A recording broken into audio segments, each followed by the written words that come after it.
सविता अपने माता पिता की बहुत लाडली थी। 4 बड़े भाइयों की इकलौती बहन थी। कोई भी चीज़ मांगने पर उसी वक्त सामने हाजिर हो जाती। पूरे घर में रौब था उसका। पूरे परिवार और नौकरों पर राजकुमारी की तरह हुक्म चलाती थी सविता। स्कूल में भी पूरा रौब था उसका। बड़े घर की लाडली जो थी वह। ऐसे ही उसने कॉलेज में दाखिला लिया।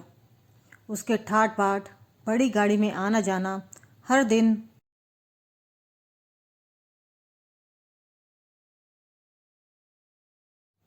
नया फैशन देखकर हर कोई उससे दोस्ती करना चाहता था। कुछ ही दिनों में उसके बहुत से दोस्त बन गए। पूरे कॉलेज में उसकी अपनी ही एक पहचान थी। इन दिनों उसके घर एक रिश्ता आया।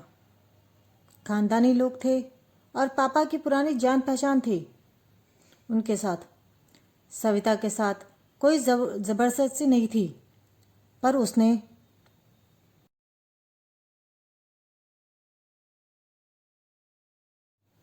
फिर भी हाँ कर दी, क्योंकि वह अपने परिवार से बहुत प्यार करती थी। वह जानती थी कि वह लोग उसका अच्छा ही सोचेंगे। लड़के का नाम राहुल था। वह काफ़ी पढ़ा लिखा और समझदार लड़का था। ससुराल वाले भी बहुत अच्छे थे।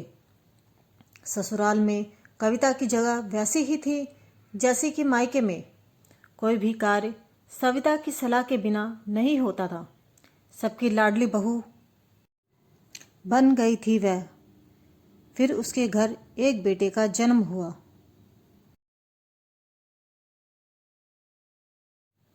आरव सविता को जान से प्यारा था। पोता पाकर ससुराल वाले तो फूले नहीं समाते थे। सविता कभी कभी सोचती कि उसकी किस्मत कितनी अच्छी है। फिर साल बाद उसके यहाँ एक बेटी का जन्म हुआ। नाम रखा गया कीर्ति। सविता बहुत खुश थी। इतना प्यार करने वाला पति, 2 प्यारे प्यारे बच्चे मायके में, और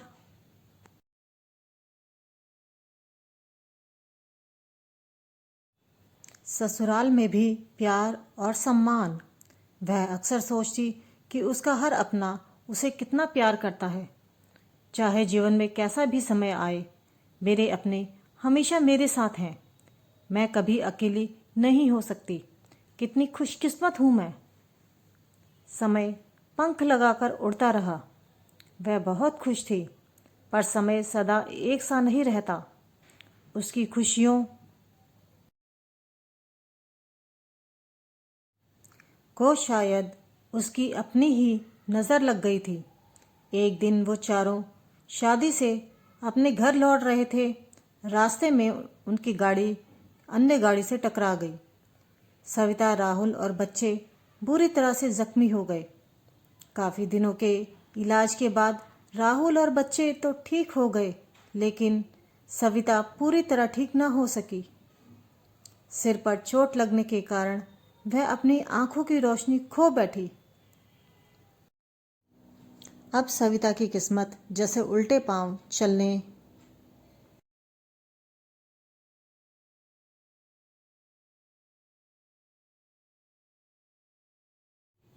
लगी।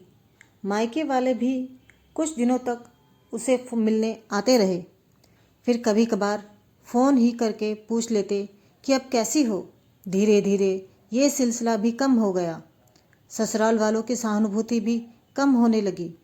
घर में किसी को पास बैठने के लिए कहती तो जवाब मिलता, बहुत काम है, अब तुम भी हाथ नहीं बटा सकती। राहुल भी चिड़चिड़ा हो गया था। बस आरव और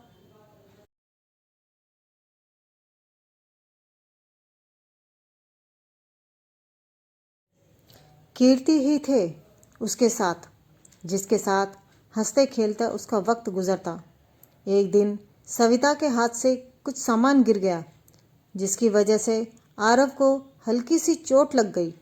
सविता के सास ससुर ने बच्चों को उससे अलग कर दिया कि कहीं उसके ना देखने की वजह से बच्चों का कोई नुकसान ना हो जाए।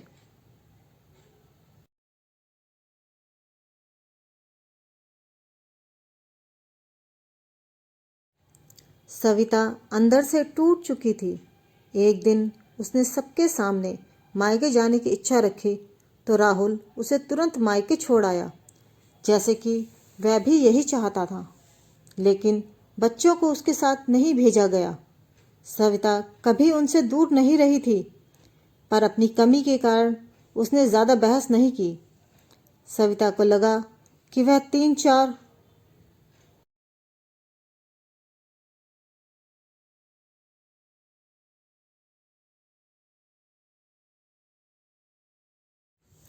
दिन वहाँ रहेगी तो थोड़ा हवा पानी बदल जाएगा, क्योंकि वह कितने दिनों से कहीं बाहर भी नहीं गई थी।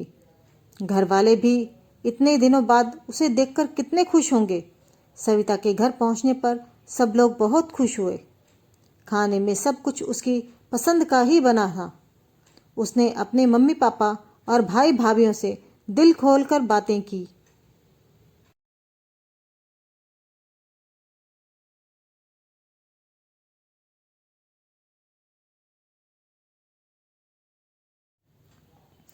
उनके छोटे छोटे बच्चे भी बुआ के साथ घुल मिल गए थे।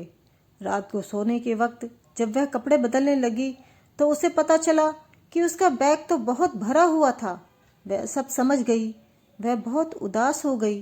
कुछ दिनों तक तो सब ठीक रहा, फिर जैसे सब बदलने लगा। सबका व्यवहार बदल रहा था। वह लोग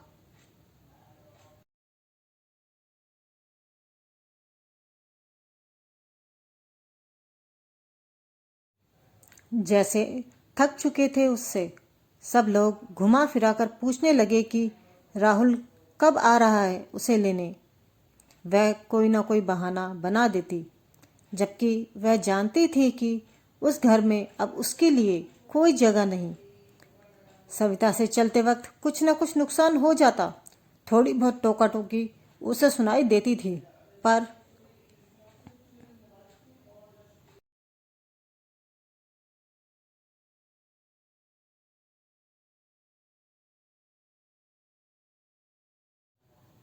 वह टाल देती। एक दिन उसके हाथ से लगकर एक कीमती फूलदान टूट गया। उसकी भाभी ने बहुत हंगामा मचाया। सविता के माता पिता रोज रोज की झमेलों से तंग आ गए थे। उन्होंने राहुल को खुद से फोन कर दिया। वह सविता को अपने घर ले गया। सविता को अपने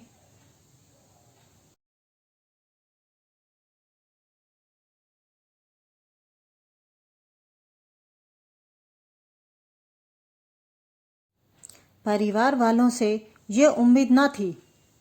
जिस सविता के कहे बना घर में एक पत्ता भी नहीं हिलता था, उस घर के लिए वह अब बोझ बन चुकी थी। पति के साथ ससुराल आते वक्त वह बहुत खुश थी, क्योंकि वह अपने घर जा रही थी, अपने जुगर के टुकड़े अपने बच्चों के पास। परंतु ये खुशी भी कुछ पल की ही थी।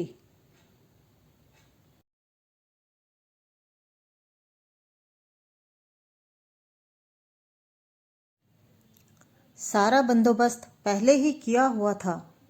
उसे सीधे ऊपर वाले कमरे में पहुंचा दिया गया।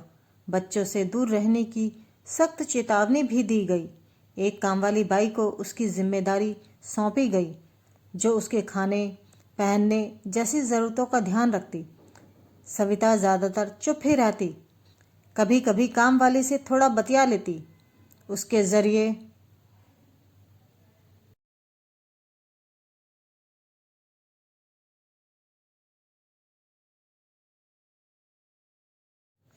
बच्चों का पता चल जाता।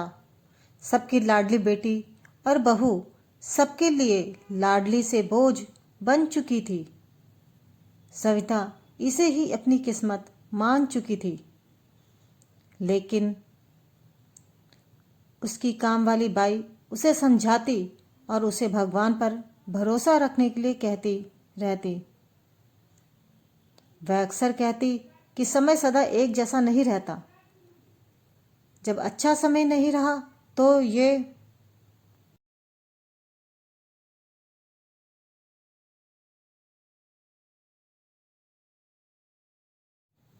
समय भी बदल जाएगा। सविता ने अपनी कमियों को दूर करने का निश्चय किया। इसमें उसकी बाई ने उसकी बहुत मदद की।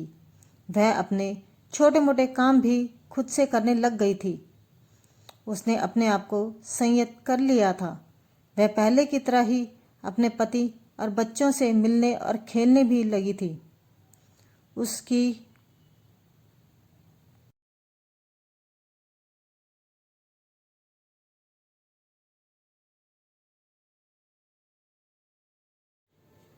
आंखें तो नहीं थी, पर उसका परिवार उसे मिल गया था। आपको हमारी ये कहानी कैसी लगी, हमें कमेंट सेक्शन में कमेंट करके ज़रूर बताएं। इस कहानी को लाइक, शेयर और सब्सक्राइब करें।